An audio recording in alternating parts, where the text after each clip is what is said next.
Our Andy Gastmeyer is out there in the snow, and he remains out there. Right in Bellevue this hour. Andy? Ron and Della on the way over to our live location along Route 65 here in the Avalon-Bellevue area. You couldn't help but be left with the impression that the Pittsburgh area is under attack, as so much of what would normally be moving has suddenly, and unexpectedly of course, come to a standstill. And, of course, that was the hard reality that so many in the Pittsburgh area faced this morning when they went out to try to get their cars started or to try to dig their way out or to try to find their way to their cars.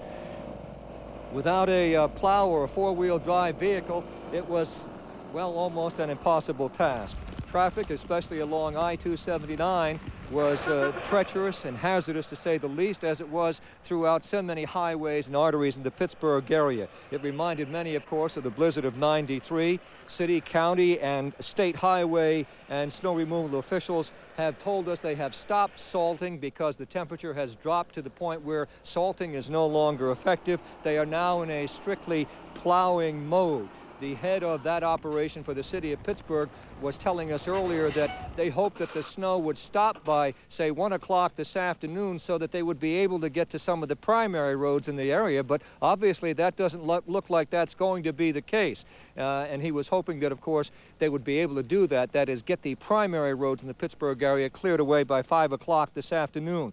Port Authority Transit tells us that buses are running an hour delay at this point in time, and the T and the pathway are 15 minutes late.